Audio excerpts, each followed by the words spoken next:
Yo, what I'm gonna get in trouble for today? We are back, and the thoughts, views, and opinions shared on the Flow Show No Filter are for educational and entertainment purposes only. I am not a professional. I'm just good.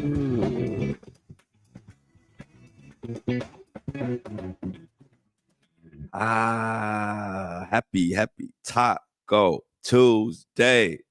Get your tacos ordered early.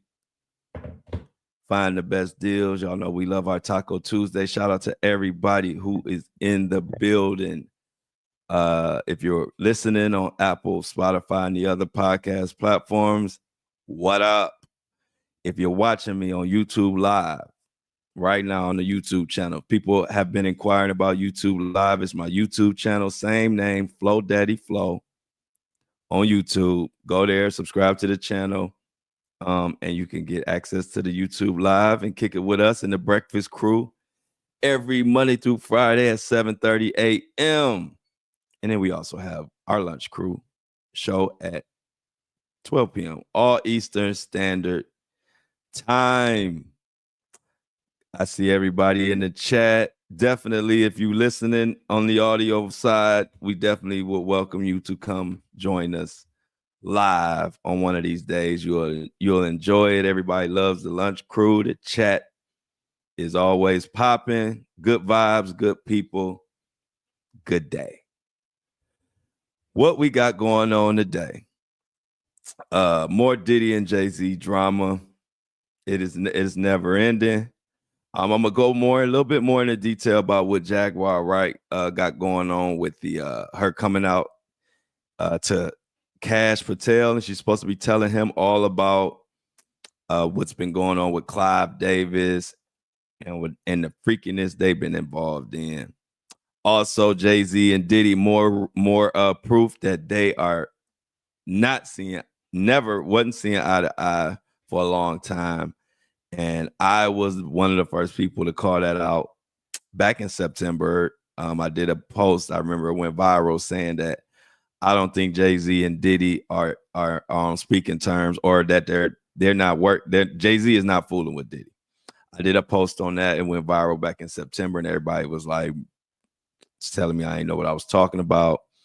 And as time went on, we got more and more proof that Jay-Z and Diddy are not in cahoots as far as this is concerned. And anybody that wouldn't realize that doesn't know Jay-Z or doesn't know anything about how they live. And once Diddy went down, I don't care how cool they were. Once Diddy went down, Jay-Z wasn't gonna fool with him. And I knew that just from common sense, but I also did some digging and got some information that Jay-Z and Diddy weren't really speaking. I just put it out there. And now we got more evidence that Jay-Z is throwing Diddy under the bus and making sure he come out smelling like roses, and he want to make sure Diddy smelling like poop. What are friends for, right? Back in the day, you just never know. I'm gonna go into that. Back in the day, how they were friends, and then this is what you get. But real quick, before I go any further, I want to make sure, to anybody who subscribes, I appreciate you. But I've said this a million times, and I'm trying. Maybe if I say it more at the beginning of the show, more people will catch it. If you have an issue with it playing on your device or anything like that, please email the host of my podcast, which is Buzzsprout. And their email for support is support@buzzsprout.com. I repeat, support@buzzsprout.com. You'll see it in the show notes, the link. I can't respond to fan mail, so all I can do is read it. So if you don't put an email in it or anything like that, I don't know who's saying it, and I can't even talk to you. So I try to put these reminders out And I'm gonna try to periodically keep saying it because I really do want to help. And I know Buzzsprout is a great company.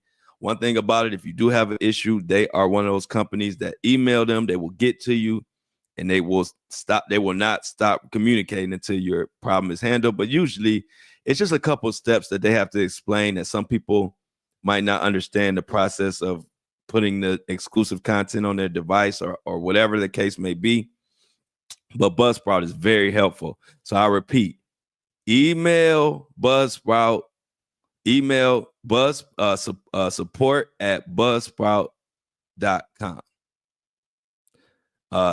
I can't help in the fan mail. I read the fan mail and I try to address it on the actual show, but they don't have a way for me to like reply or text within that fan mail. So all I could do is read it. I don't know who's saying it unless you put your email address in the fan mail message. So I just want to be clear. If you have any issue, email Buzzsprout. And the contact is in the notes. I can't help anybody in the fan mail. It's good for me to read, and I can take fan mail messages and read them on here. If you want to say something about a story or just make a comment, I could do that, but I can't help you because I don't know who's saying it, and I can't reply. So I just want to get that out there because I saw somebody yesterday put in the fan mail that they were able to see the exclusive content the day before, and then the next day they were having issues. And they asked for help in the fan mail, and there's nothing I can do about it. I don't know who said that or anything. But like I said, just email Buzzsprout. They'll be happy to help you. And I appreciate you subscribing, which is why I make sure I try to tell you where to get the help, because I know how it is when you pay for something. We ready to listen to it right then and there. And I want you to hear it. So it's not me that's controlled by Buzzsprout. And they, for the most part, nobody really has issues, but the couple people that have, all they have to do is email Buzzsprout at support.com and they'll be okay. But I just wanted to get that out there. I normally make that announcement at the end, but I'm thinking like maybe some people aren't getting it at the end. So I just wanted to make it at the very, very, very, very, very beginning. So Diddy and Jay-Z. What was that old school song? That's what friends are for, but they are not Jay-Z looking out for himself, like I already knew, and anybody with common sense would know that Jay-Z is not about to go down with Diddy if he can help it. So let's get into a little bit of this, a little bit of that, and everything in between. So if you didn't, I don't know if you saw The Breakfast Club, but there was the lawyer, A$AP Rocky's lawyer. Now, this is just more proof that Jay-Z like, Diddy, you're not gonna, I can't help you, bruh. So A$AP Rocky's lawyer was on The Breakfast Club. And he said a lot of things, but one thing that he spoke on that they one thing that they spoke on was the situation where Diddy asked him, which is A$AP Rocky's lawyer, Diddy asked him to represent him. He was looking for help. And, you know, after the A$AP Rocky trial, everybody looking at this lawyer like he is the truth. Joe Tacopina.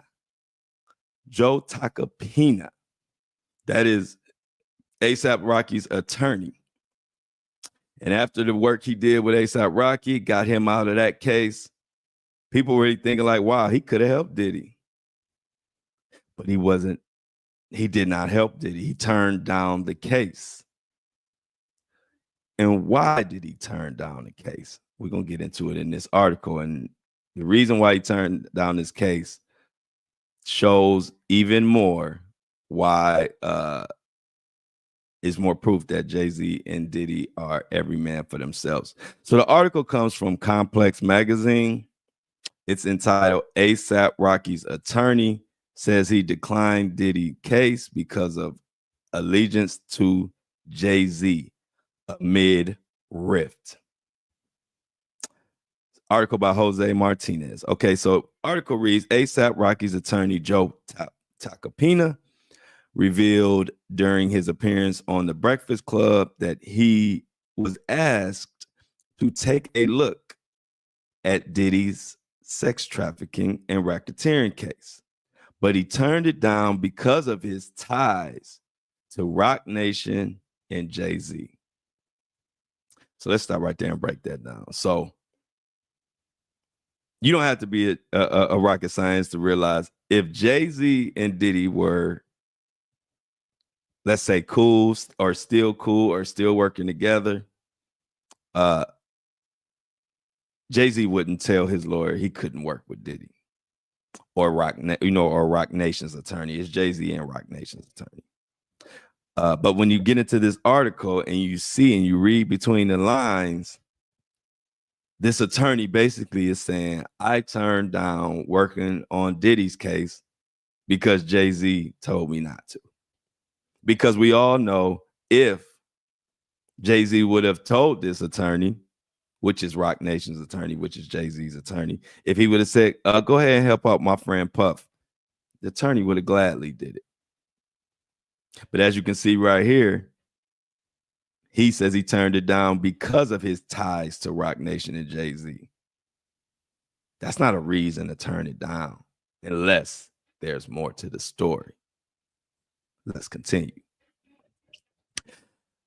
He went on to say, I represent Roc Nation. A lot of people in ROC I'm very close with. Tacopina explained at the on the show that Jay-Z and Roc Nation, Desi Perez, who's the most amazing boss ever. These are his words. He said, Jay is amazing. He said, Jay Brown, all of those people are just like, they are really special people. That's sort of family to me. And I don't think they see eye to eye with P. Diddy. That, my friends, is a lawyer's way and a nice way of saying Jay-Z wants nothing to do with Diddy at all and wants no ties to Diddy. And I'm bringing this up because if you remember, especially if you follow me on social media way back in September or November, early November, I did a story about Jay-Z looking out for himself and he not helping Diddy, and it's every man for themselves between those two. And I was so early on that take. This is at the time when everybody still thought Jay-Z and Diddy were cool and super cool or whatever. So when I had that take, people were coming down on me crazy. Like, you don't know what you're talking about. Jay-Z and Diddy friends and this and that and da-da-da-da-da. And then just like mostly all the takes I'm first on, I have to sit back and wait for months and months and months to go by for everybody to catch up with us. Now they're catching up with us. I said this in September. That Jay-Z was going every man for himself, and him and Diddy were going to throw each other on the bus or whatever it would take for them to beat these allegations. So it goes on. Charlemagne actually interjected and asked Tacopina to repeat what he said about the non-existent relationship between Diddy and Jay-Z. Charlemagne brought up how people assume Jay and the disgraced mogul were friends because they took pictures together.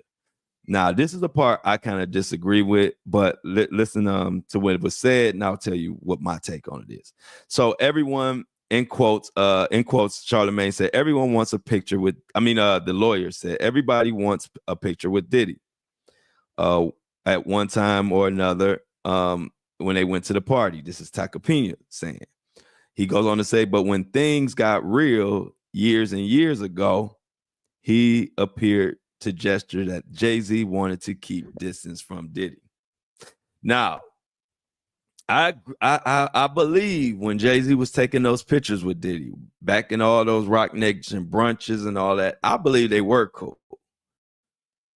I believe it wasn't until the Cassie situation is when Jay-Z started to really distance himself and separate himself from Diddy.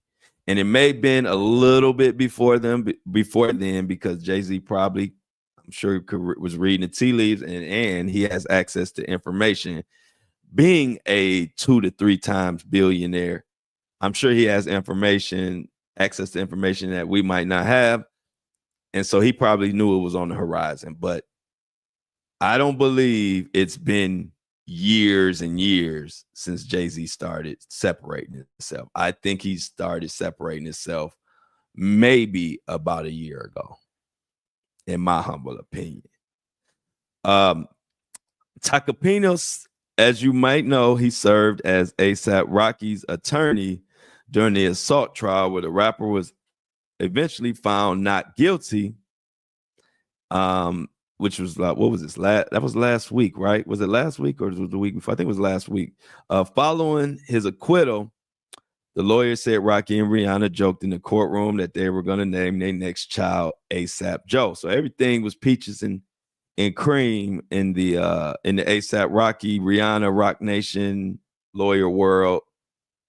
And we can't say the same about Diddy.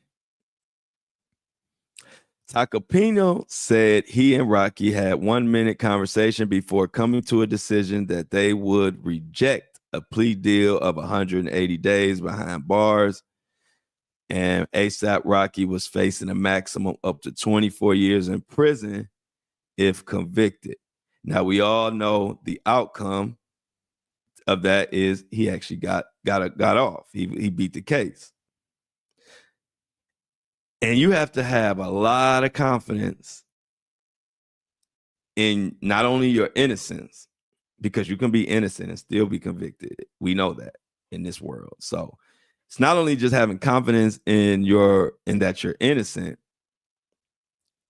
A$AP Rocky and Rihanna had to have confidence in this attorney.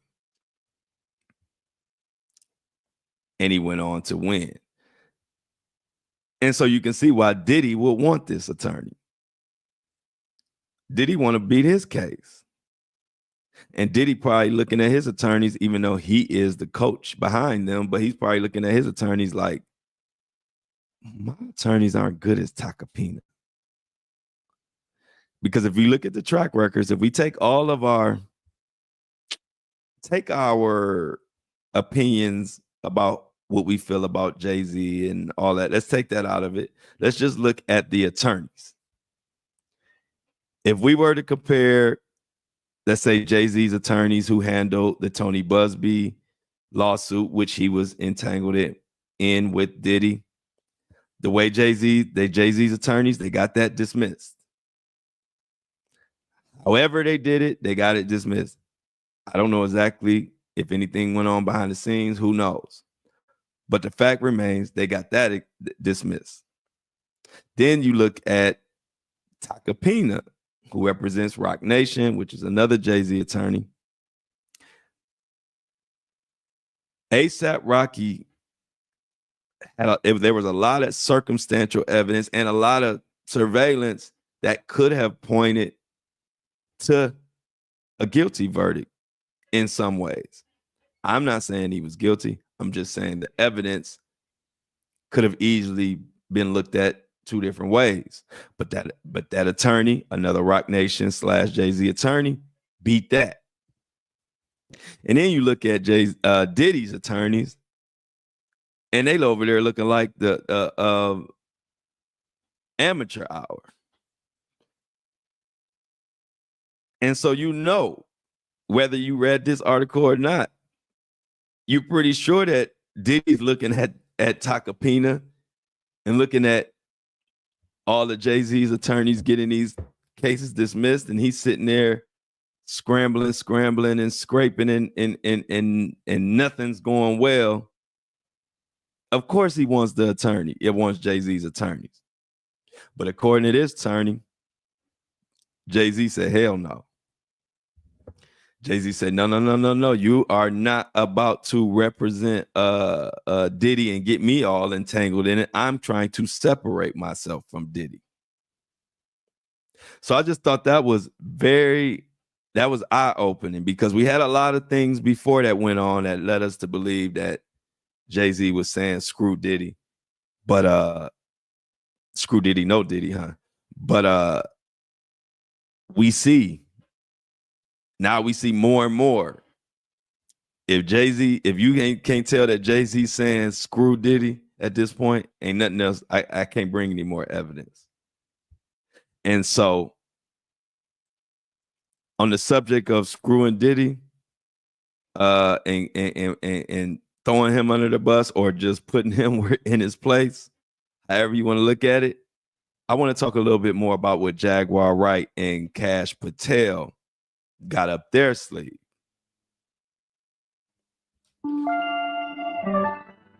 I talked a little bit about it yesterday, but I really just brought it up to make you guys aware of it. I didn't really go into detail in the article, but I want to talk a little more about the situation and what's going on, because whether you agree with Jaguar Wright or not doesn't really matter, because at this point, she's in position to give information to basically the top of the FBI.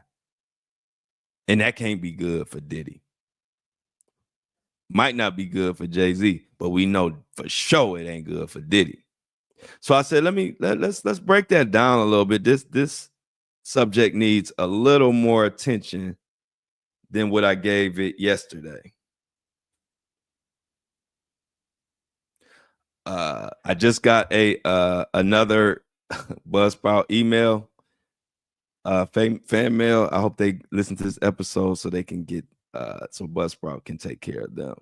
So this article was by Sports Skeeta, written by Marzia, and it's entitled "Jaguar Wright is planning to alert FBI Director Cash Patel of new information about Diddy and his mentor, Clive Davis."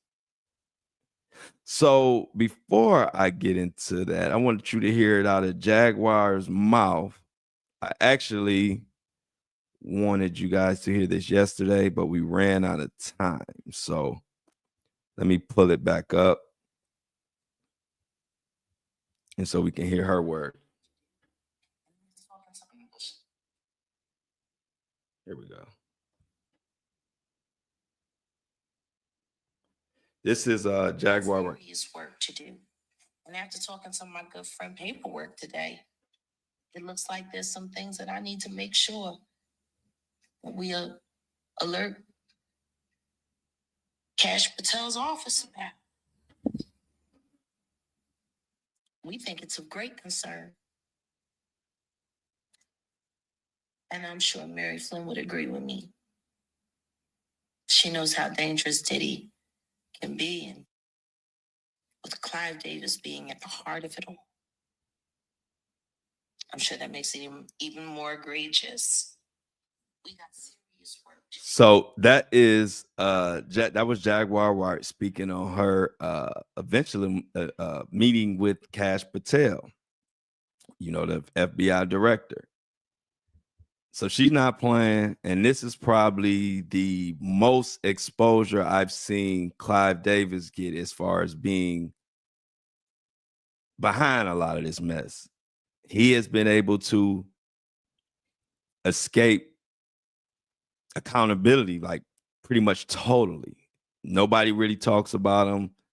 You don't hear much about him in the media, and he's been able to kind of just fly underneath the radar, when a lot of people saying, well, if he's the mentor to one of the biggest quote unquote monsters right now, which is Diddy, I mean, some of the stuff that he's being accused of recently, I can't even say out loud.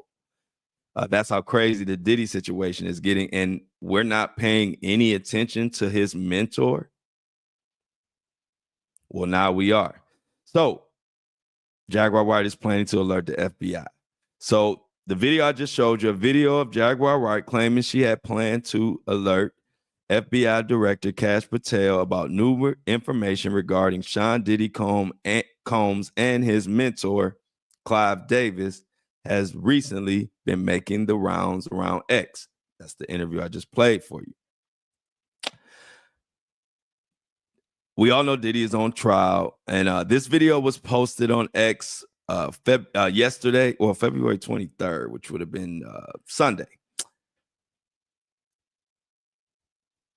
She said she had plenty of work to do.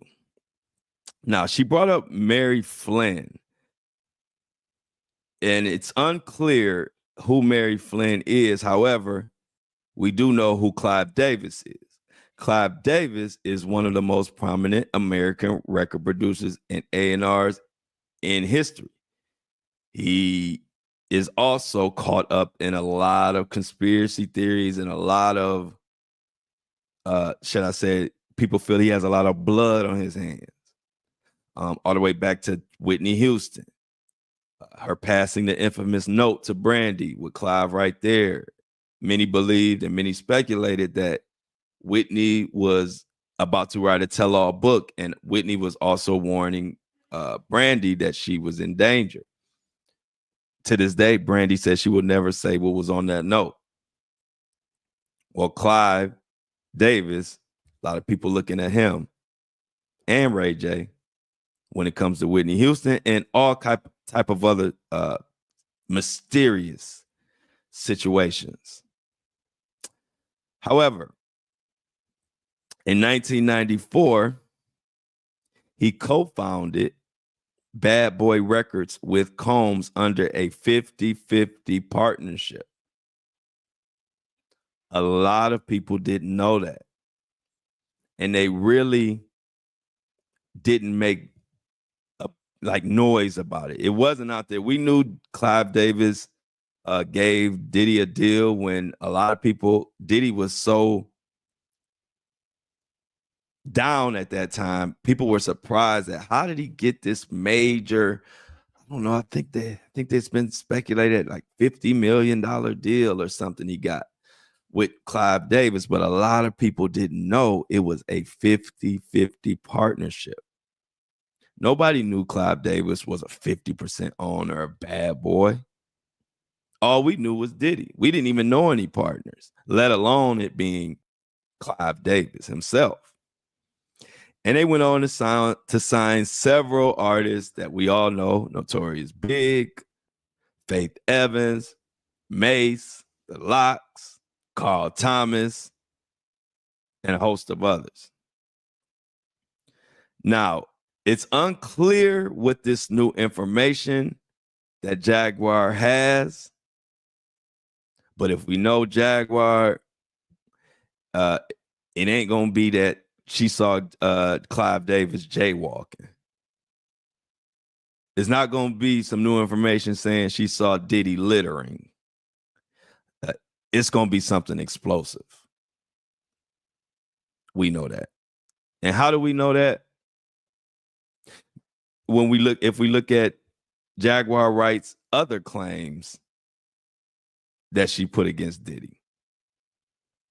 And we'll go into that. The article goes on to say, this is not the first time Jaguar Wright has spoken up against Diddy following his arrest in September.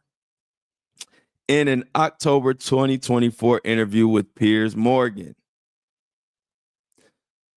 Jaguar Wright dubbed Combs the evil devil, adding that Clive Davis and Lucien Grange, which is, the CEO of Universal Music Group, who Drake is in the middle of a nasty back and forth with right now, they allegedly have been protecting Diddy's wrongdoings for years. Jaguar Wright, and I quote, "He's been the devil for 30 years. He's been covered and protected by not only Clive Davis, but Lucien Grange. He was selected to be the demon that he is, to keep the culture in line so the industry can continue to rip it apart," Jaguar claimed. So, not only Clive Davis, she's bringing Lucien into it, which a lot of people have said that Lucien Grange and Clive Davis have been the ringleaders behind all this nasty, trifling, toxic industry stuff that we've been dealing with. But for some reason, Clive Davis and Lucien Grange, they get no smoke. All the smoke goes to Diddy, R. Kelly, Jay-Z, all of the artists. And then they're mentors of these artists, the people who have the most control of the industry have been able to skate. But ladies and gentlemen, I believe those days are coming to an end. Because now it's new sheriffs in town. And Cat Williams started a movement that has so much momentum, it ain't stopping no time soon. And now the bigger names who have been hiding and been able to skate, now y'all being brought up. So now we getting everybody. Yeah, we calling out Diddy, R. Kelly, Epstein, Harvey Weinstein, all of these. We calling out everybody. But the difference is now, not only are those people getting held accountable, but now we starting to call out the big dogs. The Clive Davises, the Lucien Granges, and there are more. It wasn't like that last year or the year before or year before. There's no way Jaguar would have even had the chance to tell an FBI director about nothing about Clive Davis. It was a different time, but those times have changed. So, as we continue,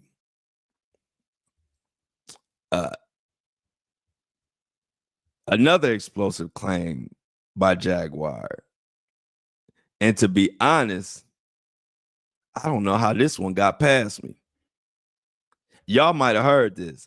This next claim, don't ask me how, but I didn't hear about this. In that same interview, when she said that he was the demon that they all put in place for this,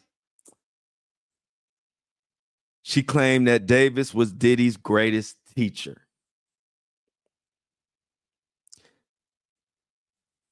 A great teacher who allegedly taught the rapper how to commit the crimes he is now accused of. In another interview with Real Life Productions in December 2024, she dubbed Combs a harmful influence for 30 years, urging the music industry to stop enabling people like him. And then she went on to say something that I don't know how the heck I missed it. She also claimed Combs was allegedly diagnosed with HIV, accusing the rapper of knowing about his diagnosis, but not disclosing it to anybody. I can't confirm or deny, but that's a heck of a claim to throw out there on somebody. Again, I can't confirm or deny, but I didn't even know Jaguar Wright had put this out about Diddy. I didn't hear, I don't know where I was at or what I was doing, but I didn't even hear that she said he was diagnosed with HIV and didn't tell people. She went on to say P. Diddy had the opportunity like everybody else. You know what's wild about that? He didn't stop. He didn't stop doing what he was doing. And she went on to say how many dudes are running around undetectable because of Diddy. Wow. So then you add then the fact that Anthony Rico, Diddy's attorney, also quit around all this same time. Diddy is beyond cooked at this point. Jay-Z won't let him use his lawyer. And like I said, we can say what we want to say about Jay-Z, but if we just speak on the facts, his attorneys are kicking behind compared to what Diddy's attorneys are doing. Diddy's attorneys look like high-priced public defenders to me. And like I said, that could be because they're listening to Diddy and not doing what they know best. But all I can say is the work that they're putting out. And the work they're putting out look like public defender work. And that's what Diddy get. Hey, look, I ain't feeling sorry for him. So as we move forward into the Enterprise letter is less than 2 weeks away, maybe even, like less than 2 weeks away. And the Enterprise letter is going to detail everything Diddy has been doing. It's going to detail how his business has operated illegally and who has helped them. They recently got access to the iCloud and all of Diddy's devices, which has opened up a whole nother can of worms,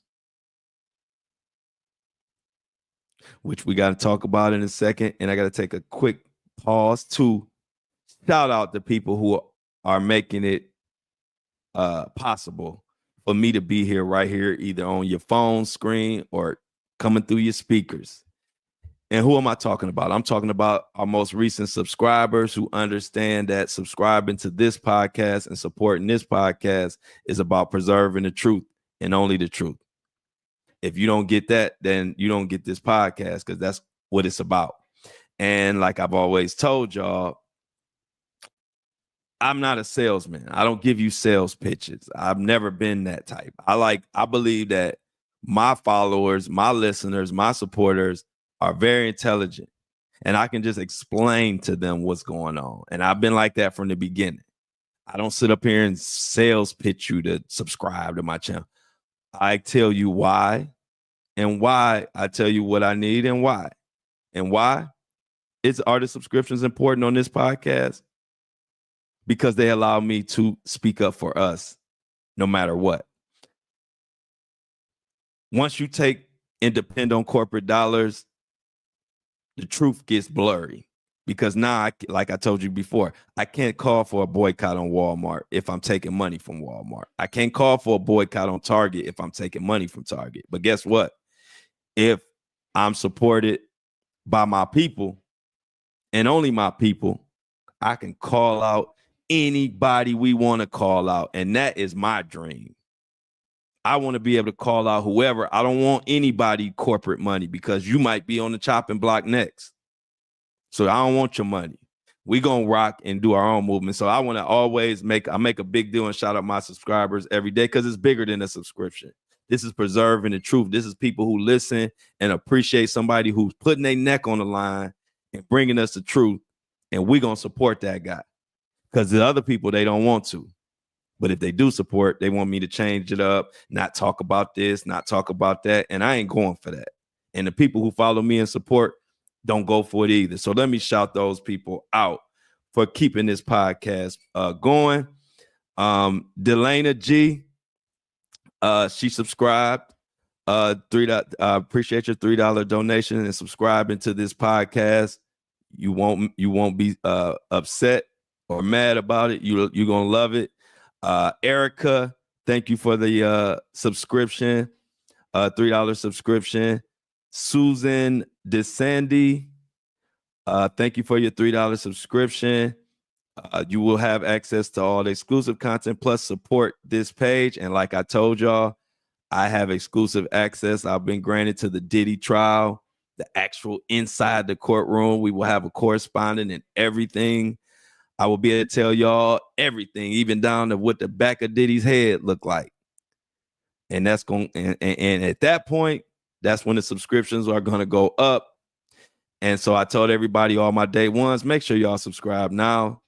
And so you can get the subscription and be locked in. If you like me and you're trying to keep it tight, just get the $3 one. But I do want to special shout out two special people who actually gave more than the minimum $3. And number one is a person by the name of True. This person has been following me and supporting me since 2 years ago. This is really probably my first ever supporter in this game. And this supporter has seen me fight for my people all the time. And so the people who know me, they don't hesitate to support me because they know I fight. I got 500,000 followers. I could get corporate money from every corporation you can name to say I want to promote their products, but I know what that comes with. And if I got to sit in front of this mic and talk about fluff stuff and I can't bring the truth, I ain't going to want to do this. So I got to build my subscriptions because I'm not having no corporation tell me what I can say and can't say. So anyway, thanks for True. She actually, and then not only 3, she gave a $4 subscription. So True, round of applause for True. It was only $3 and you gave 4. That's what I'm talking about. Preserving the truth. That's all it's about. This ain't about just subscribing because I'm just looking for your money. I could get the money from big corporations today, but I already know what that come with, and I won't want to do this if that's the case. I won't. All I care about is being able to speak exactly what we want to speak about. I don't care about the money. You can't pay me $1 million if you're going to tell me what I can say. You can keep your $1 million. I'm good. Because it's value in being able to come on here and say what the hell we need to say. And last but not least, Romina. She is actually the subscriber of the day. She gave $5 subscription. So everybody clap it up in the chat for Romina. I'm assuming Romina is a female. If not, I'm sorry. Romina gave $5 and it's only $3 minimum. And she took it upon herself to give 5. That's somebody who gets it and understand that this subscribing to this podcast, this is our podcast. This is the people podcast. We want to preserve our word. Just like I had one of my listeners put in the fan mail or send me a DM that she wanted to make everybody aware about what's going on February 28th, the blackout. And I came right to my platform, read about it. I didn't even research the blackout yet. I didn't even know much about it. But I know all my listeners stand 10 toes on real issues. So I don't even have to worry about what it is or whatever. So I read through it, skimmed it, came on. And the next thing I know, a lot of people are jumping on board. I can't tell y'all to black out and boycott stuff if we taking corporate dollars for them. So screw them. We gonna support our own podcast so that as we grow 6 months from now, a year from now, 2 years from now, we not gonna need none of them. And we're gonna be able to meet right here and talk about whatever we want to talk about. And we're gonna be able to boycott whatever we want to boycott. And we're gonna call out any business that ain't taking care of us. Why? Because we taking care of us. We don't need them. So once again, shout out to all the subscribers. I have my subscription link in the notes of my YouTube, post. And then if you look in the notes if you're listening to it on Apple and Spotify or one of the listening apps, the subscription for Buzzsprout subscriber link is in the notes. Please hit it. I'll shout you out and we're going to continue to get on here and talk about what we want to talk about. Because I'm probably the only podcaster or YouTuber who really don't give a rip about the money or about corporations or about celebrities. I was a celebrity at 22 years old. I didn't even give a damn about it then. It don't mean nothing to me. I like real people. I like real connections. So I'm the right one for the job. You ain't never got to worry about, you see TikTok ban me because I was standing up for Luigi Maggioni. I left him right then and there. You ain't hear me crying about him. Most people, they lose 350,000 followers, will be going crazy. You know why I didn't go crazy? Because if you're going to ban me for telling the truth, screw you. I'm not about to be on there crying and telling TikTok to everybody follow me now and follow me again. Nah, if I can't say what I want to say, screw you and your app. Because I'm real about this. Like I told people, you ain't a real truth teller if you ain't been banned somewhere. I wear it as a badge of honor. I didn't get banned because I was inciting riots. I didn't get banned because I was giving hate speech. I didn't get banned for none of them reasons. I got banned because I educated our community about jury nullification and how that is scaring the crap out of this system. And if you don't know what jury nullification, let me tell you again, jury nullification is acquitting someone like Luigi, whether you care what he did or not, because you know he's standing up for people who have been done wrong by that same system. That's in a nutshell what jury nullification is. When you can't convict the guy because the jury won't convict him because they feel like he ain't wrong, no matter what evidence you present, because they feel that he's standing for something that we all believe in, and that's how healthcare system is destroying our people and just getting our money and taking our money and not giving us no system. So if you want to ban me for that, goodbye. I'm not kissing your behind. And so, like I said, if you know a truth teller that ain't been banned, they ain't a real truth teller. You gonna get banned somewhere, somehow, because I'm pushing the envelope. So, matter of fact, speaking of Luigi,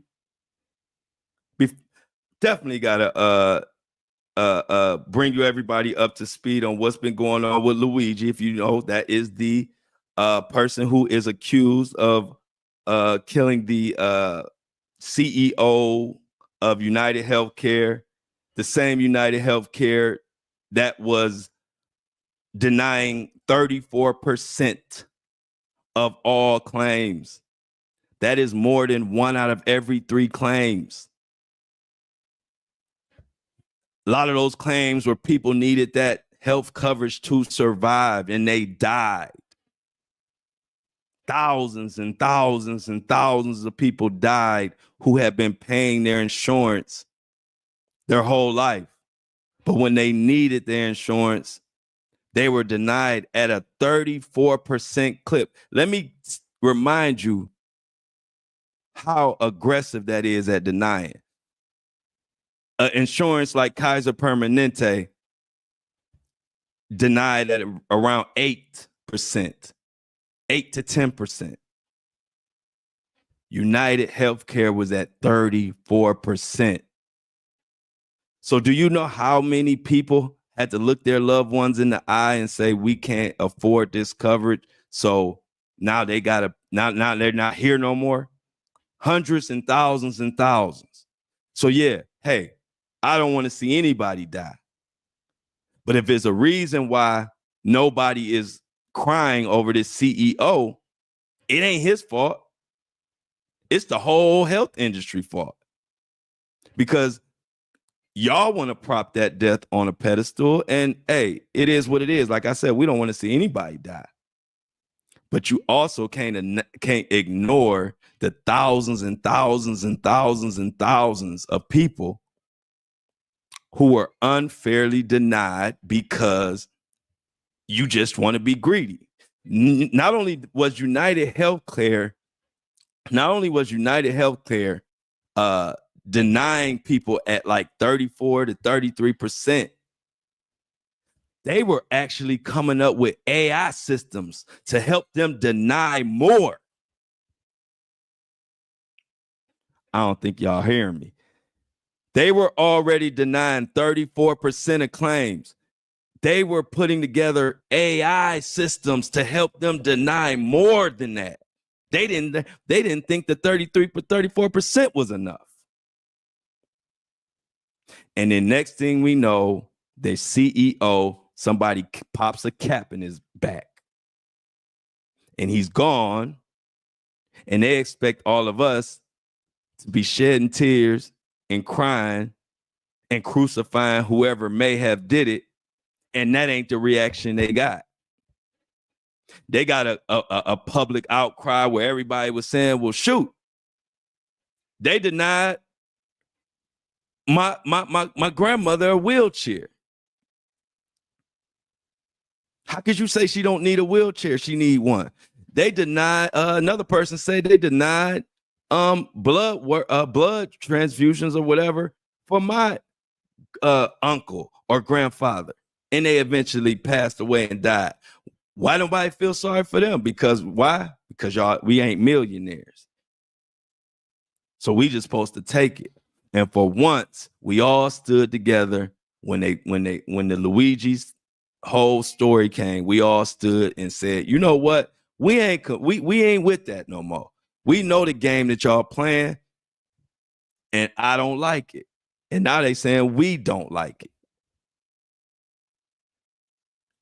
So if you want to ban me for saying that, for letting the world know what's going on, for letting the world know that United Healthcare has lost $65 billion, somewhere in the range of $50 to $65 billion has been lost by the United Healthcare since this happened.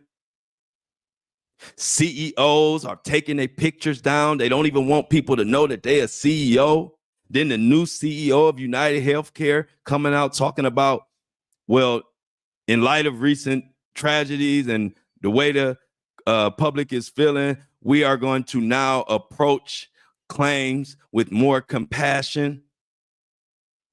Wait a minute.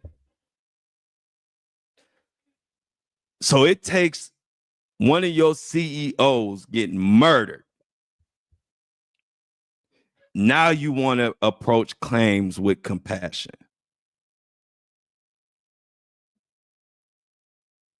Y'all see this game they run? So why didn't you approach claims with compassion before? You just want to take our money until we say enough is enough. And then now you want to switch the narrative and try to suppress information. And even to the point of, did y'all know that Luigi Maggioni's attorney has still not been sent all the evidence that they have so that he can properly defend himself? I bet there's a large number of people listening to this that didn't know that. And you know why you ain't know it? Because they don't want you to know it.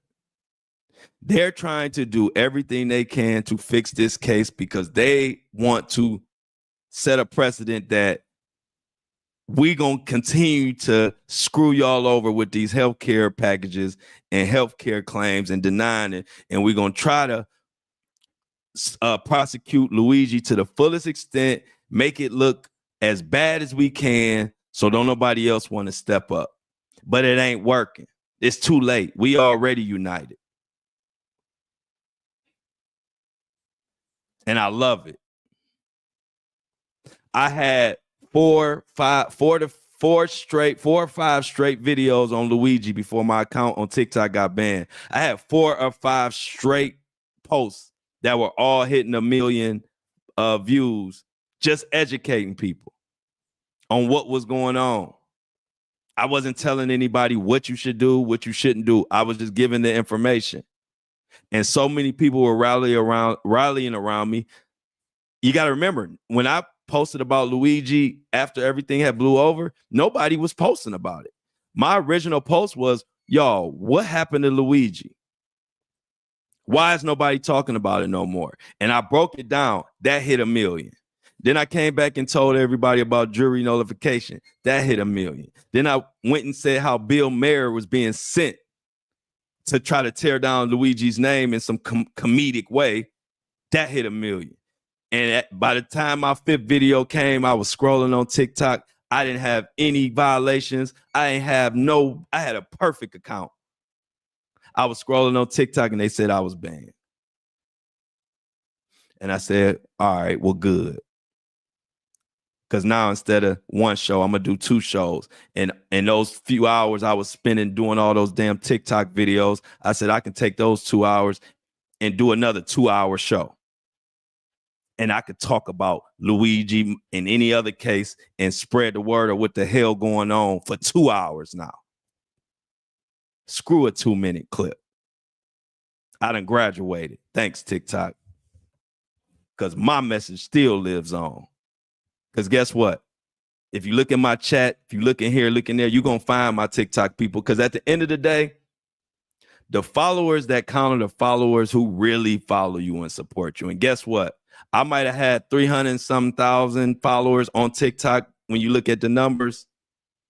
But the real followers is the one that's came over to YouTube or came over to Instagram or came over to Facebook. And them the only ones that matter anyway.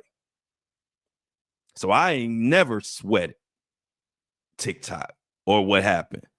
It was a blessing in disguise. Because when I compare the value I get out of talking for 2 hours and going over these cases and talking to my lunch crew, talking to my morning crew, talking to my real ones, it don't even compare to me making 2-3 minute clips all day long on TikTok. Now, don't get me wrong. I miss the people because I always miss my people, but I don't miss no damn app or no system that don't want to hear the truth or want to try to suppress the truth. One thing about it, I don't have to tell y'all I'm the realest one in this podcast YouTube world because y'all know it. Y'all see it. They see it. Other podcasters, other YouTubers, they see it. Because I proved it. I didn't cry one tear when I lost almost 400,000 followers on TikTok because I'm really about truth. So if you ban me or do anything or get mad at me, and this don't go for just TikTok, this go for the people on Instagram, people on Facebook, anybody that got something to say, anybody mad at me for telling my truth can kick rocks with flip-flops.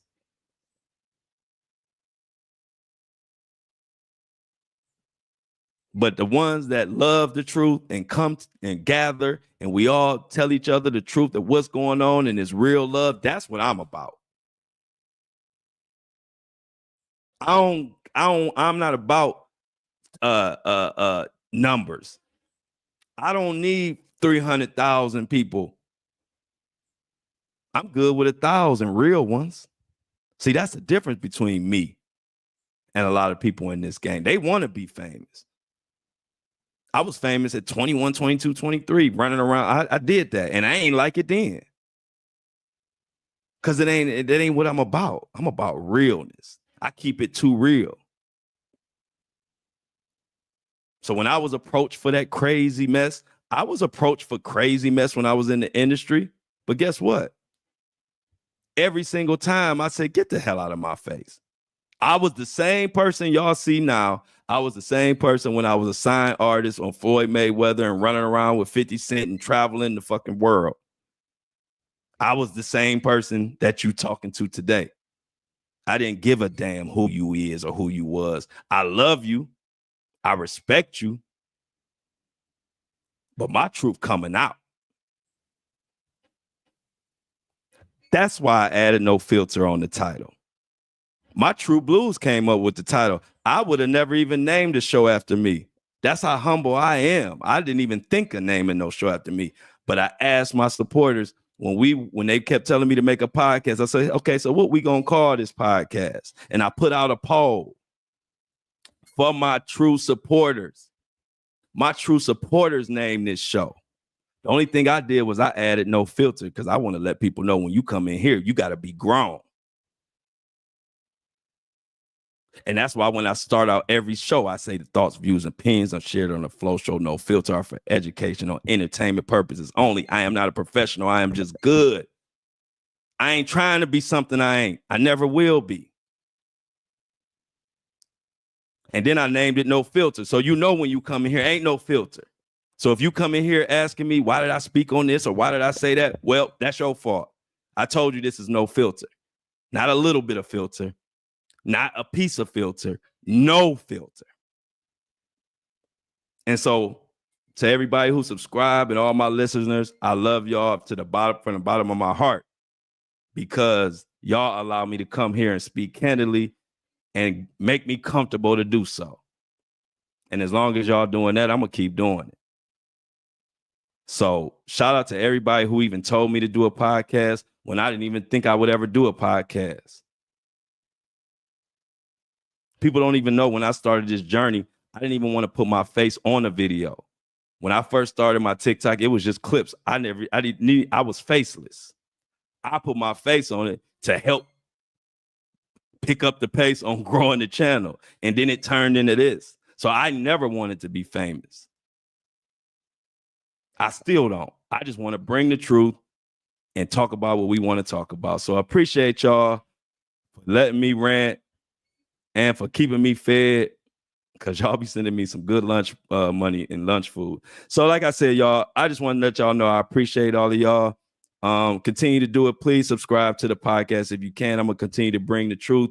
I will be live in living color on the Luigi case. All access. Same thing with Diddy case and what else come on.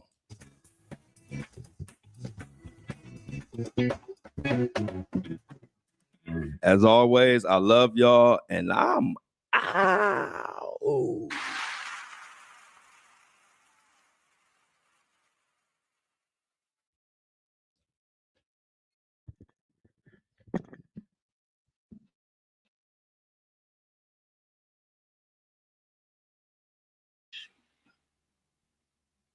Breakfast crew, what is up? What the flow show? I like that. Hey, look, China, you know we're gonna have we gonna have a lot of we're gonna have a lot more shows. So China, we might get a show called What the Flow Show. Hey, look, I ain't gonna say we ain't gonna use that name ever, Shauna. But what's up, Lauren, Shauna, Jennifer? Jennifer, the food was good, Jennifer. Jennifer, I had a garlic salmon mashed potato dish from the super chat money you sent me. It was so good, Jennifer. Oh, it was amazing. Amazing. I ate it in about 30 seconds. But yeah, y'all. So what y'all got lined up? What y'all got lined up for us to talk about in the lunch show? What y'all got lined up for the lunch show, y'all, that we could talk about? Y'all know what I'm doing now. I'm getting our Apple and Spotify people loaded. For the people that don't know the routine, what I do is the first hour, I work on my podcast equipment and I do the Apple and Spotify show. And so y'all seeing me in real time.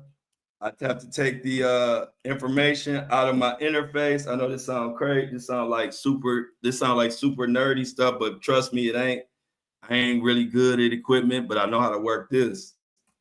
So what I do is I take the SD card out of the interface, put it in the laptop, and then I upload the show for all of our Apple and Spotify and Apple, Spotify, and everybody that's listening on those other platforms. So that's what I'm doing right now. So give me a second. Let me play. Look, y'all know what I got to do. Play our little music for a second. Don't go nowhere. I got way more to talk about. Let me just load it to get our Apple and Spotify people together.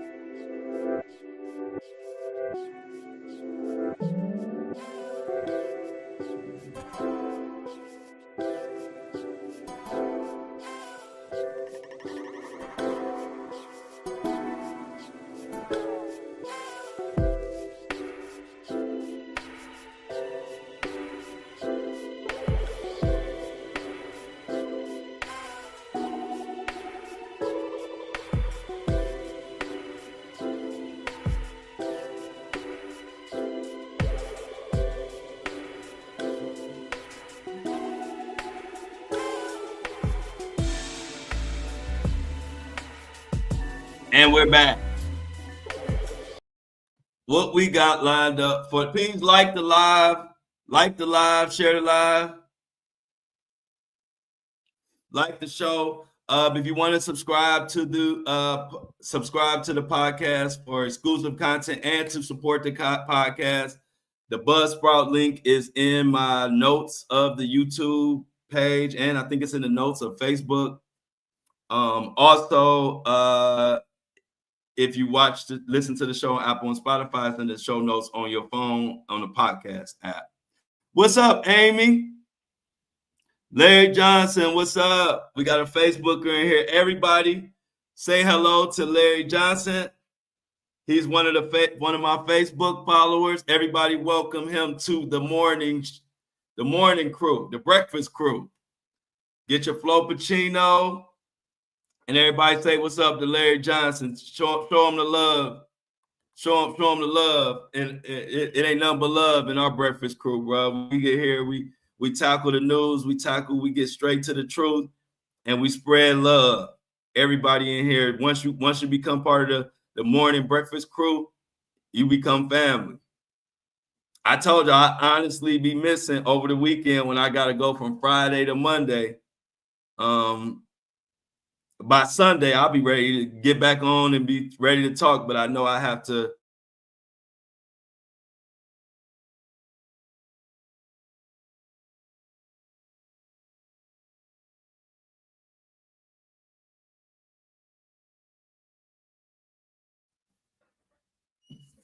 What y'all got lined up for the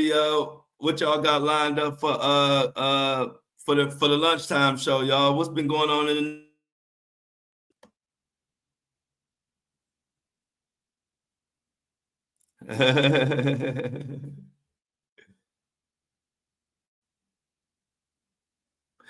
Oh, sweet. Look at Jessica. Everybody say what's up to Jessica. Jessica says she's been flowing with me on social media, but I keep catching your lives and I like it too, Jessica. Everybody say what's up to Jessica. Our breakfast crew is getting bigger and bigger today, and we all appreciate it. We all appreciate it. We love our breakfast crew. Nothing like we get to come together.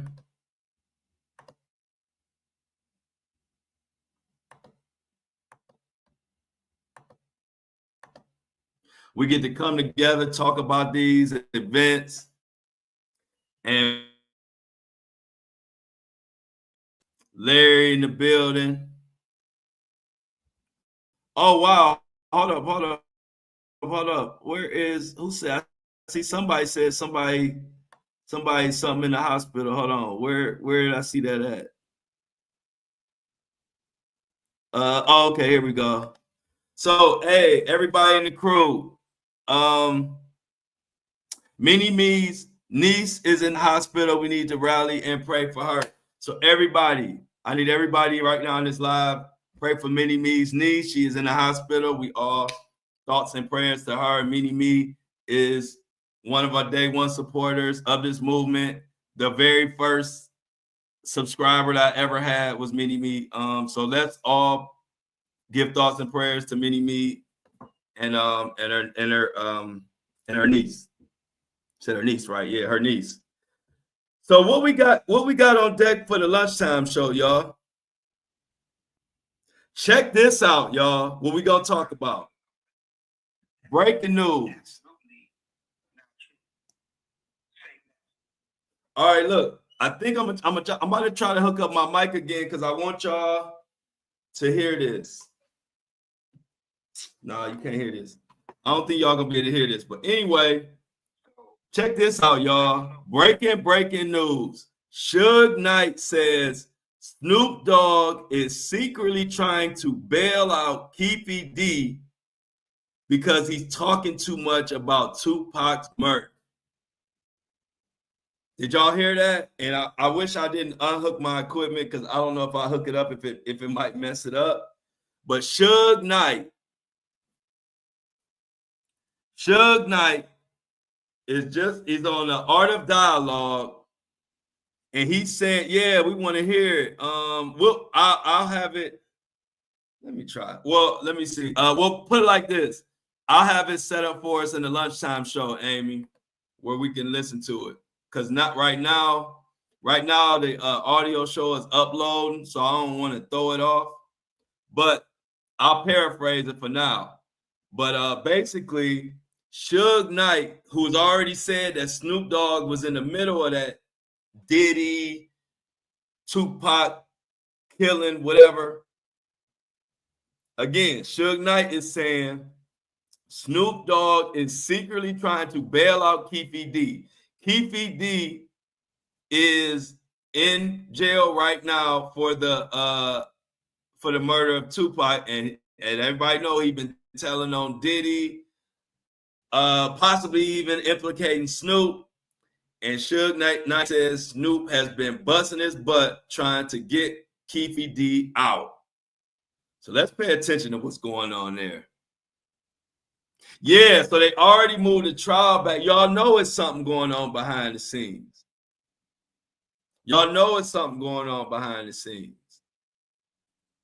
So Keefe D, Snoop Dogg about to be looking at Snoop Dogg, y'all. They about to be looking at Snoop Dogg. We've been talking about that.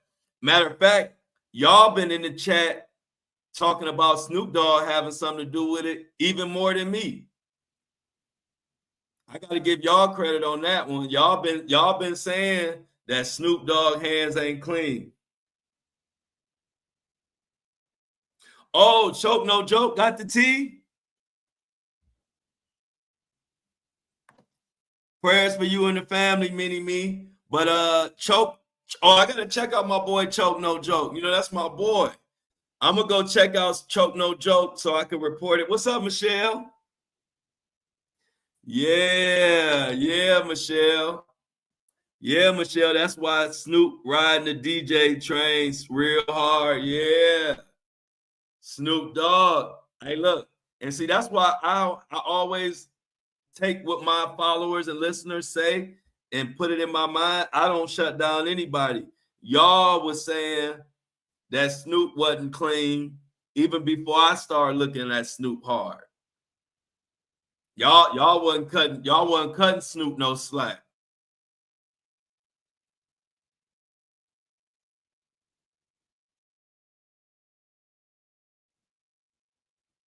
Yeah, this about to be crazy, y'all. So pay attention to Keefe D now, because I already thought it was strange that they pushed it back.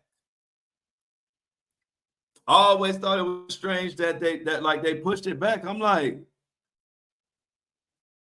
why would they push the trial back? This trial's from 30 years ago. What you need more time for? Snoop Dogg made a U-turn real quick, Michelle says. You ain't never lied.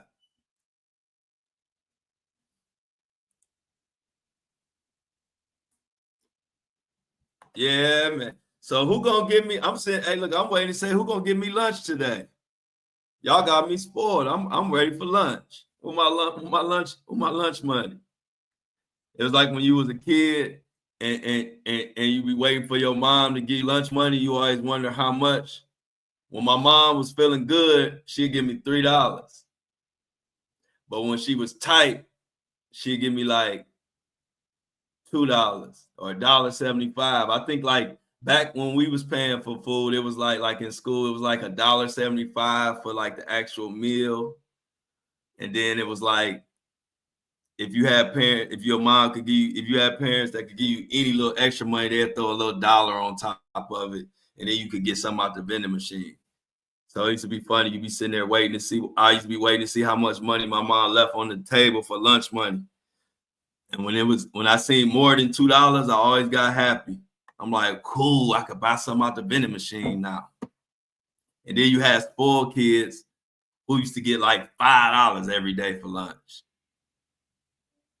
They just spoiled. They get $5 every day for lunch. And we used to have to make our little $1.75 stretch. Yeah, I believe Snoop never liked Tupac. I believe Snoop never liked Tupac. I believe he was always jealous of Tupac, and Tupac was the type of person to just say what was on his mind, and he didn't hide. And a lot of people can't handle that. Everybody wants the truth. Everybody wants the truth, but everybody can't handle the truth, and that's the problem. It's like people say they want the truth, but then sometimes you like when you give them the truth, then they want to get mad or get offended or be like, why are you saying that about this person or that person? Like, well, I thought you wanted the truth. If you didn't want the truth, say, hey, look, I can't handle the truth. Feed me, tell me what I want to hear. But if you want the truth, you have to be able to handle the truth. Y'all remember that old school movie? I don't remember the name of the movie, but the classic line was like, somebody said they want the truth, but he was like, you can't handle the truth. I didn't even know when I was a kid, I didn't know really what that meant and why it was such a profound line. But when you get older, you realize everybody wants the truth, but only a small portion of us can accept the truth. Ain't that so real? See, I can handle the truth, whether it's what I want to hear or don't want to hear. If you tell me you disagree with me on something and you give me your points, it don't make me mad one bit. I appreciate you telling me your truthful feelings, but everybody ain't like that. The minute I say something that somebody that might follow me disagree with, they act like we supposed to agree with everything I say. That ain't what the truth is. The truth is the truth. The truth don't matter what I want to hear. The truth, it don't matter what you want to hear, what I want to hear, what your mama want to hear, your daddy, what your kids want to hear. The truth don't never change. So you got to be able to accept the truth first. Don't ask for the truth if you can't accept the truth. I can accept the truth. Can you? Biggie was the money train for Diddy for sure. Diddy, when you think about it, none of Diddy's artists prospered as a result of Diddy. Every artist Diddy had left in shambles. Biggie left in shambles. God rest his soul. Mace left in shambles. 112 left in shambles. Black Rob left in shambles. G-Dep left in shambles. I don't know what happened to Faye. Lil' Kim ain't been the same. And Lil' Kim, you don't see her standing up for Diddy. So at the end of the day, Diddy has been an opportunist. Diddy been a devilish freak. It just took a long time for it to finally come out. Exactly. We them boys said it right there. Everybody want the truth until it ain't convenient. Not then they mad at the truth. Oh, wouldn't that Dreamer got some tea for us? Hold on, that Dreamer. Let me see what T Nut Dreamer got for us. I seen this interview with Jag, and she said Jay-Z, Diddy, and B are all connected to Kathy White and Kim Porter's unaliving. Yeah, I heard that. I definitely heard that. Y'all, I can't wait till this trial about to start. It's about to get crazy, but to be honest, I can't wait for this Enterprise letter. Y'all know what the Enterprise letter, right? The Diddy Enterprise letter. Let me break that down to y'all right quick. The Diddy Enterprise letter.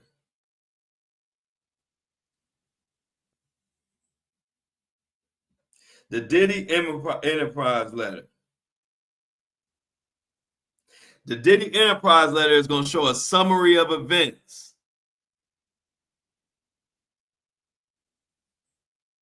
It says Mr. Combs provided laced alcoholic beverages to minors and sex workers at homes in California, New York, and the U.S. Virgin Islands. Mr. Combs and Christina Coram instructing her staff to retrieve rugs so she could provide it to Mr. Combs. Christian Combs rugging and sexually assaulting women. Mr. Combs detailing how he planned to leverage his relationship with Bishop T.D. Jakes to soften the impact of his public image of Cassie Ventura's lawsuit. Young Miami's cousin and or assistant sexually assaulting people. This Enterprise letter is about to break all of that down. And it's going to break down who helped, what they did, how much money they spent, all of that. And guess what? It's also going to bring the co-conspirators, meaning more names will be added, allegedly, according to this Enterprise letter.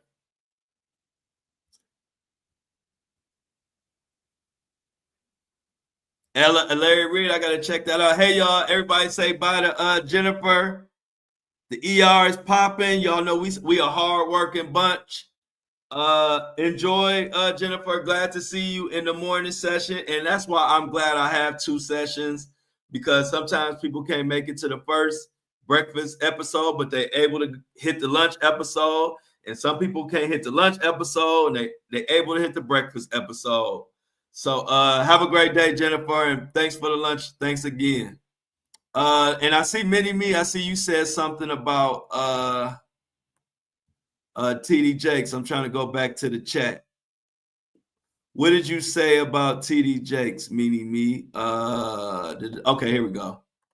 So Mini Me said that TD Jakes has a defamation lawsuit. He's not going after Dwayne Youngblood, but TD Jakes is going after Larry Reed. Chat. Are y'all familiar with that? TD Jakes and L.A. Reid. That I ain't see that, Mini Me. But I'll definitely look into it. That would be crazy. That would be crazy. Look at Dreamer, y'all. So, hey, Dreamer, this is a perfect time to talk about it, because I know you. I don't know. I need to find somebody like you, not Dreamer, or anybody that might be interested. I want to do like my concept for the 6 p.m. show.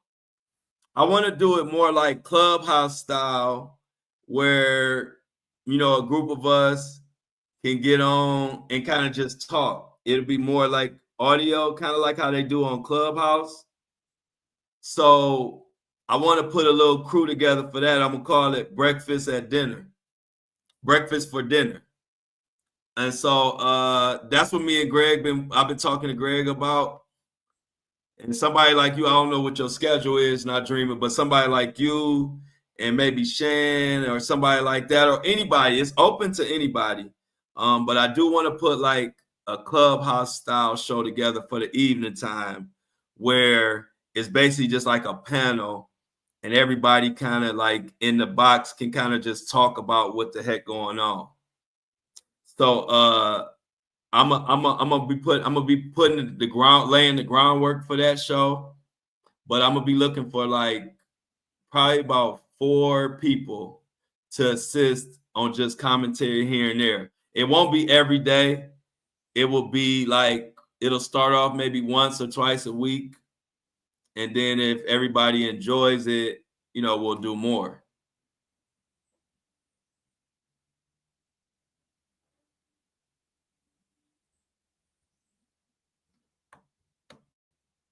We talk about the news here. I don't know what Natasha's talking about, but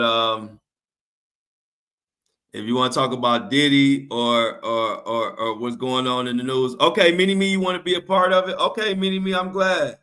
I will I will reach out. I will. I think. Oh yeah, I got your email address, Mini Me.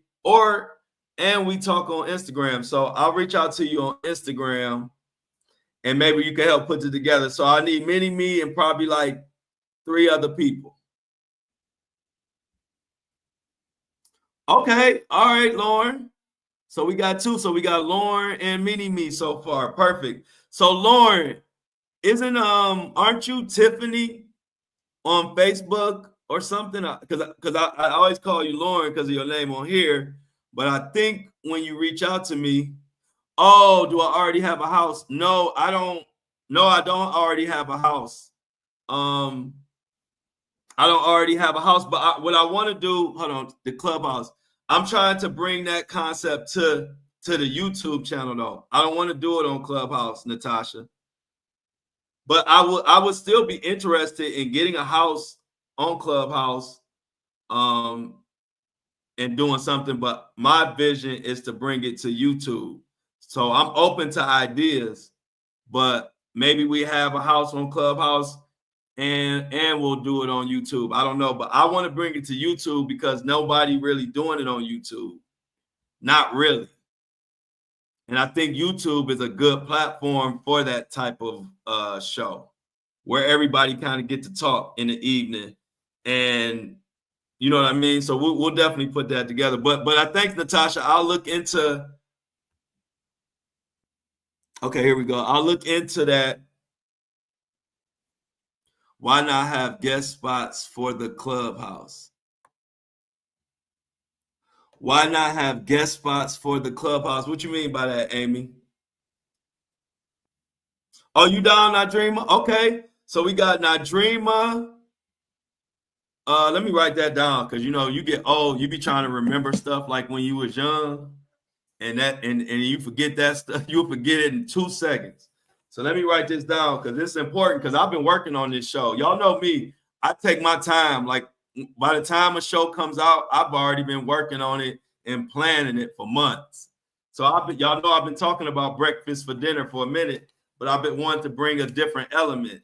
And I think that Clubhouse style element would be perfect. So I got Mini Me, I got Lauren, Tiffany, and I got Nadrima. I'm gonna already just put Shan down since Shan the one made me do a podcast. So I'm making her be a part of the breakfast for dinner show. That's gonna be a good one, y'all. So I appreciate y'all lining up and getting down with it. Yeah, exactly. Okay, Michelle, then I got you too. Yeah, like a rundown. Exactly. Y'all know what I'm saying. Something real laid back. You know how we do our shows. Nothing too structured. Just a panel where we can review the week and what's been going on, and then everybody can get a chance to actually talk out loud. And then we still have people in the chat and all of that. So yeah. So okay, Michelle, I'll put you down too. And that's another thing. We can have a lot of people so that certain shows, everybody ain't gonna be able to make every show. So if we got a nice list of people, then we'll have a lot, enough people to like keep it going without, let's say, if Michelle or the Dreamer ain't able to make an episode or Mini Me, and then we got enough people to still keep it going. So I appreciate that. So I got you down too, Michelle. I think it's gonna be an awesome idea. And like I said, nobody on YouTube is even really doing it like that. So I think it'll be good.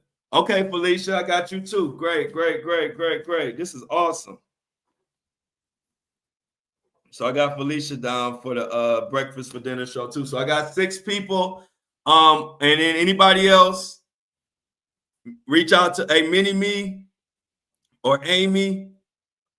If anything, anybody else want to be a part of it, even if it's not you, if you just know somebody that you feel is a part of this movement, reach out to me and let me know. Right now, so far, I have Mini Me, Lauren, Nadrima, Shan, Michelle, and Felicia. Anybody else, you're more than welcome. This is our thing. It's going to be another show that we're going to put together and we're going to make pop. Because I definitely want to do something in the evening. Exactly. Yeah, we can switch up days.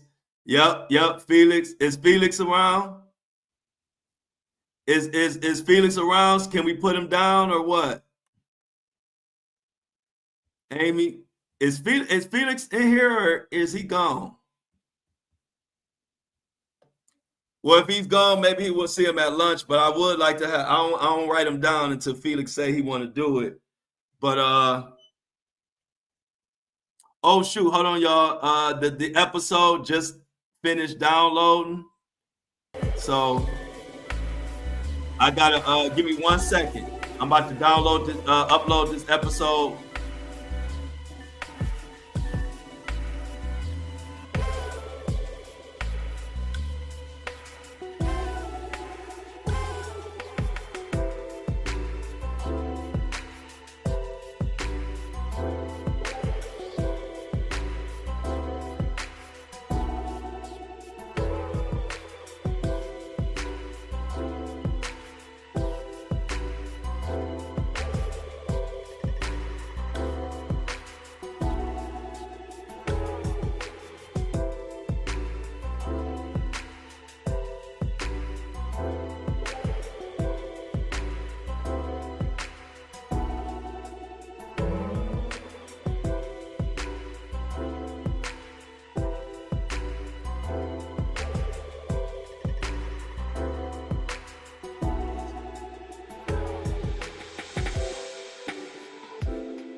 All right, y'all. Our Apple and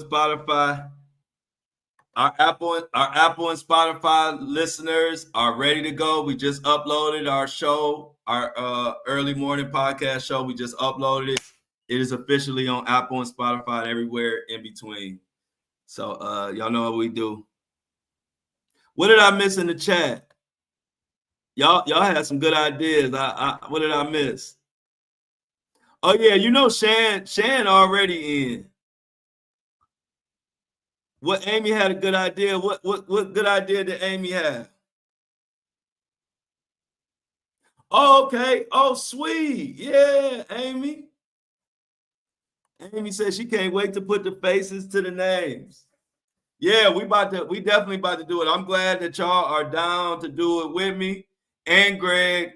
And we're gonna get this thing rocking and rolling. We're gonna get everybody. Apple announced yesterday plans to invest more than $500 billion in the US over the next 4 years.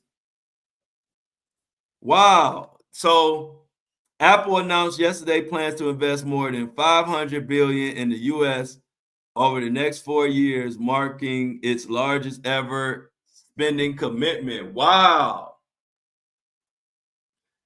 That's gonna be perfect for us, y'all. So definitely we're gonna definitely get this show going. I'm gonna reach out to everybody, and make sure before this live is over, make sure I got everybody who trying to be down. Listen to this list: Mini Me, Lauren, Nadrima, Shan, Michelle, Felicia, and we waiting to get Felix confirmation. So I'm gonna just leave it blank for now. But is there anybody else in this chat that wants to be a part of the Breakfast for Dinner show? Speak now, and I'm gonna write you down. And other than that, yeah, I've been talking about it. Oh, Felix is here. For some reason, I can't see none of Felix's comments. I don't know what's going on with y'all. Sometimes I ain't seen none of Felix's comments, even right now. So I'm gonna write his name down since y'all said he raised his hand. But for some reason, oh, there we go. I just seen you. Sometimes this little software acts up. I ain't seen none of your stuff till just now, Felix. So I got you down. Felix. Perfect. Oh man, y'all know I'm excited. I've been almost more excited for the Breakfast for Dinner show than any of the shows, just because I got the concept in my head, and with the group of people we are like that I got together and our crew and how we rock, the Breakfast for Dinner show could be epic. I'm telling you. Nobody has took that Clubhouse concept and really brought it to YouTube. Like nobody. They'll bring their Clubhouse content to YouTube, but nobody has brought that style to YouTube. And I think it could be big because, you know, everybody, we want to talk about stuff. We want to have a panel, especially in the evening time.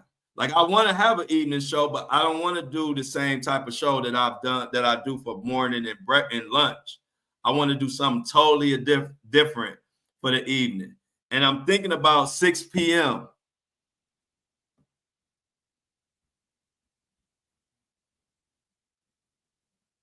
Oh, sweet. Yeah. Hey, let's be thankful that Michelle was able to go enjoy her concert, the New Edition concert, and make it back safe and sound with no issues on the plane.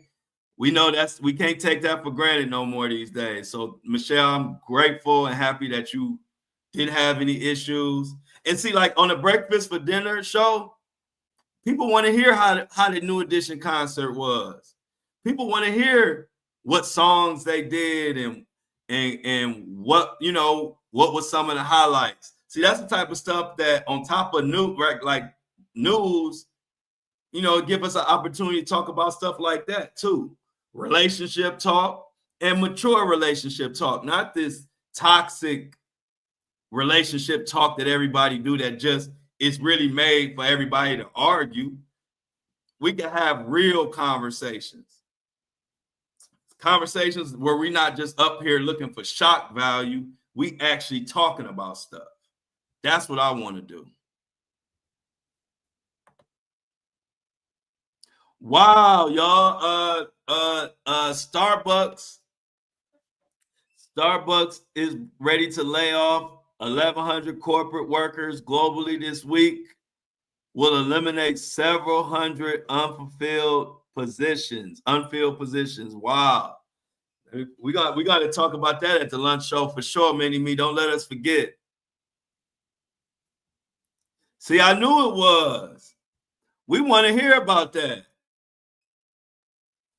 Hey, oh, hold on. I went to the wrong comment. I was trying to go to Michelle's comment about the concert.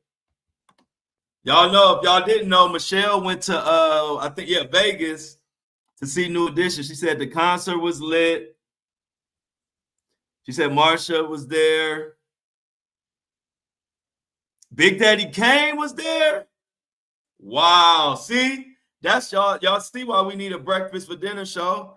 Because we need Michelle talking about that. I want to hear about it. Y'all know I love music. Hey, Mini Me got the ticker going. Let me keep up with Mini Me because this is all news we need to hear about. So let's see. What did I miss? I got you at Starbucks.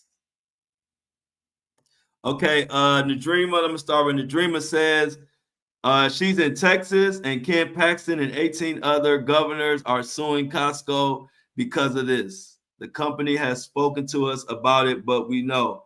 Now what do you mean, Nadreema? The governor is suing Costco because of what? I missed it. Let me know what you're talking about. I know. Okay, and then Mini Me right here says federal judge temporarily bars Department of Government Efficiency from accessing sensitive data from the Education Department and Office of Personnel Management related to plaintiffs. Wow.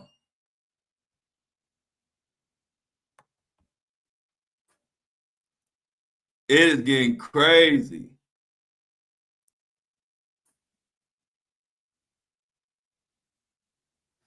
Who is suing Dodge? So is that the WHO organization is suing the Doge? Is that what you're saying? Oh, DEI.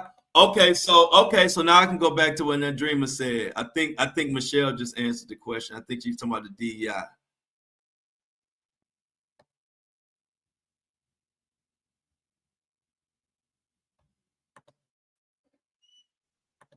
And Nadreema says, I want to share this to y'all. If y'all don't know, I work for Costco, phenomenal company to work for. They are standing 10 toes down and refuse to get rid of DEI programming. So let's support Costco. So look, Costco is a supported company on this platform. We support Costco.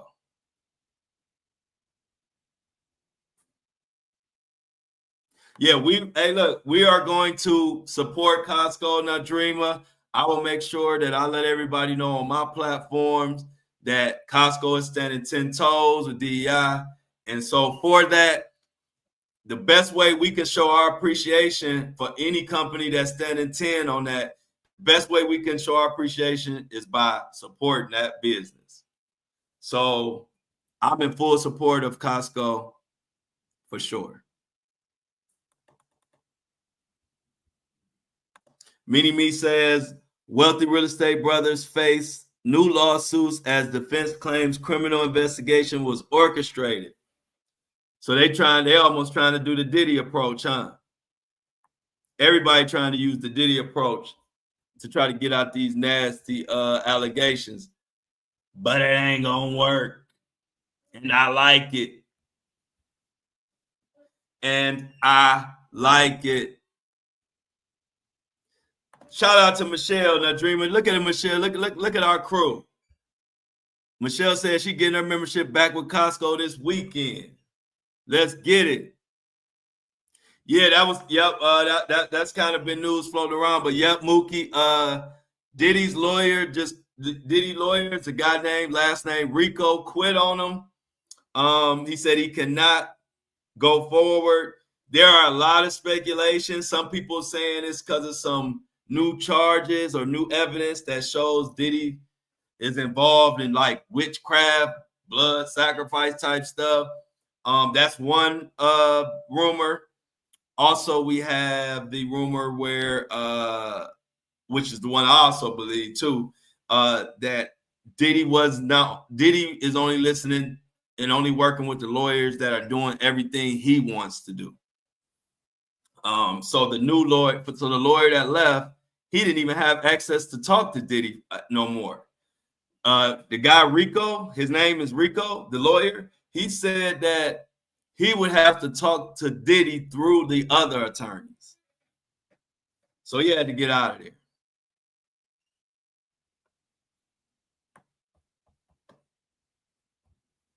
So yeah, that's that. So I've been speaking on that from the beginning about the law that Diddy's legal team is just a dumpster fire and it's Diddy's fault actually.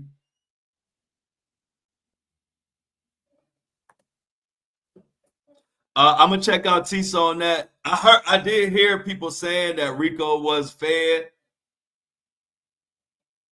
I wouldn't doubt it. Like he represented Osama bin Laden, so who knows what he is. But if he was fed, and at the same time people saying Diddy was fed, I kind of don't know what to do with that information. I have to do some more digging because a lot of people say Diddy a fed. So I want to look into it. You know, I love Tisa Tell, so I'm definitely gonna check her out and see what she said about it. But I wouldn't doubt it. I definitely wouldn't doubt it. Like I said, they said Diddy was a fed.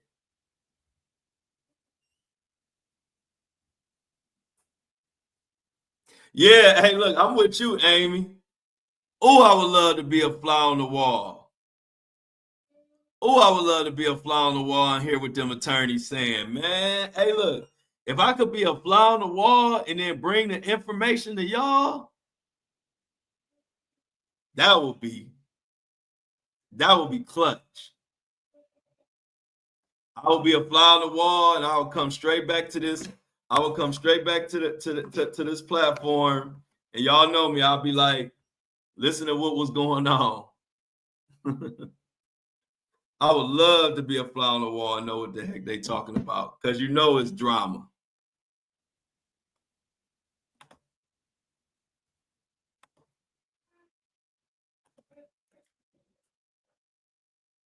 Oh yeah, Diddy singing like the Temptations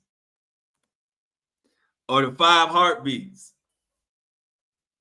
Diddy is back there singing, singing, singing.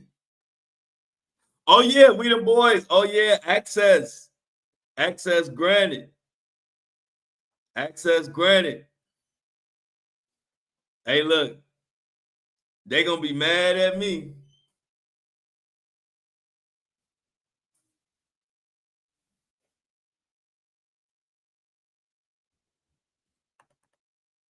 Show not gonna end anyway. Right, at all.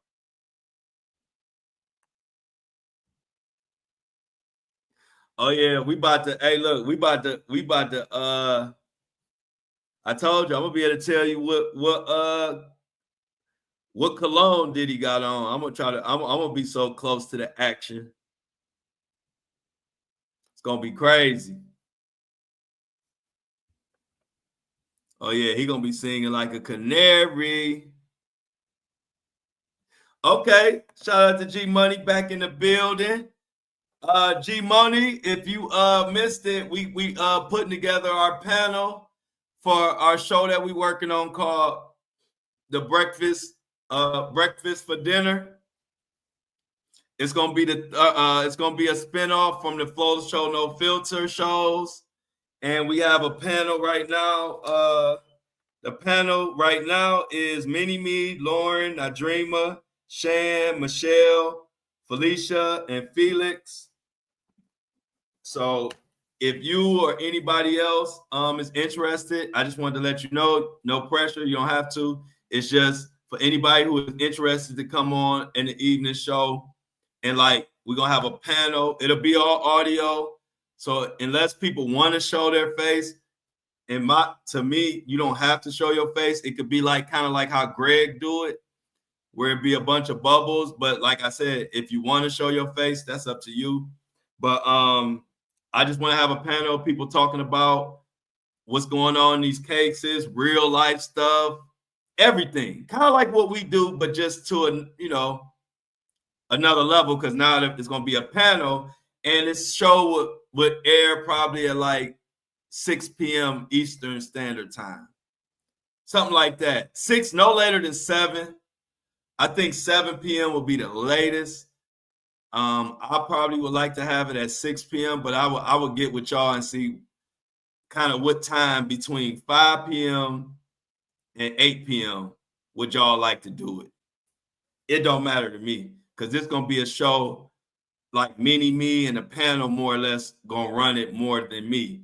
So I want to reach out to y'all and see what time slot y'all would like in between 5 p.m. Eastern Standard Time or 8 p.m. or any time in between, what time y'all would want to do. So we'll figure that out. But I just want to let you know, G Monet, what's going on, what we've been talking about, what you missed when you popped out. Okay, that's good. That's good, G Money. Even if you can't talk too much or whatever, you can still help out the panel in other ways. So I'll put you down for sure. All right, got you. So we got G Monique too.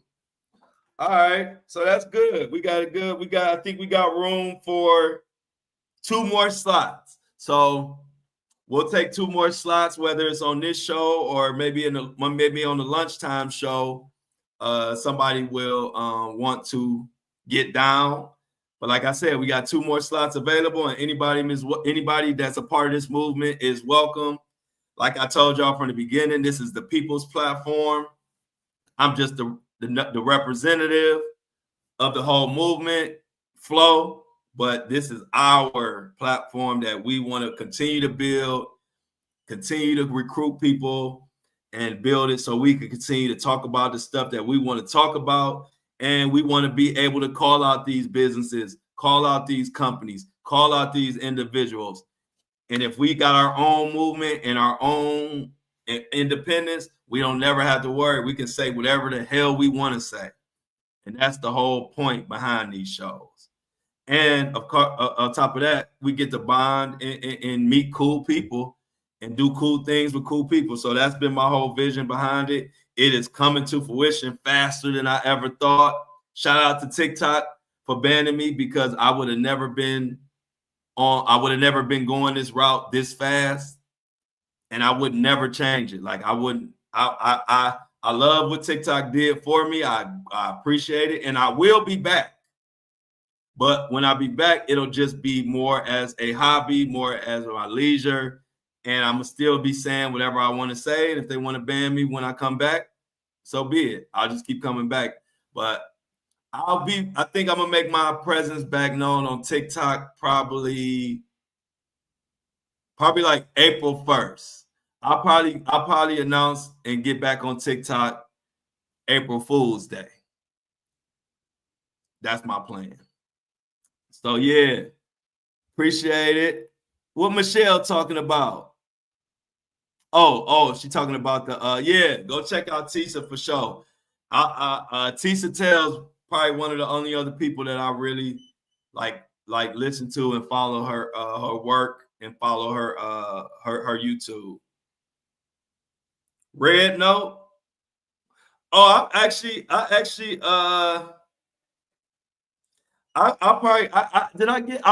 to get a Red Note account and then I didn't follow through, but I will get one. I'll do Red Note and TikTok at the same time.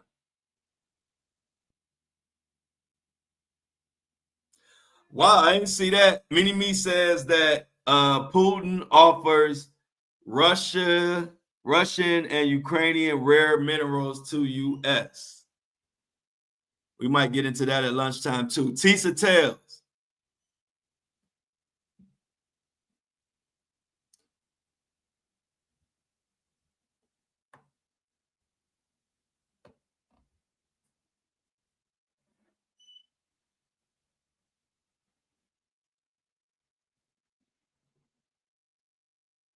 Okay, that's what's up, Nadreema.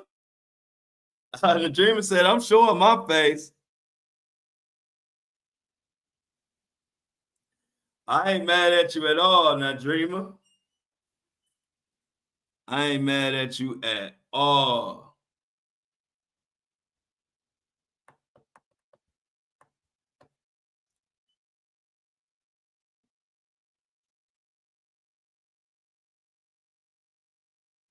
Oh. All right, yeah, I'll let you know if we do the Red Note. If we migrate to Red Note, I'll definitely let everybody know. But yeah, so we got the lunchtime show coming up. Many subjects. I'm gonna continue to put the notes together for the show. Please like the live, share the live, whatever. So y'all check me out. I'm gonna finish getting everything together. If y'all want to send me some stuff for the lunchtime show, y'all know y'all can send it to me on social media or anywhere. I know that's gonna be crazy. I'll be able to keep a straight face. Because I'm gonna be so focused on taking notes, because they said you gotta take old school notes. They say you can't take no phone, so I'm gonna be in there like this.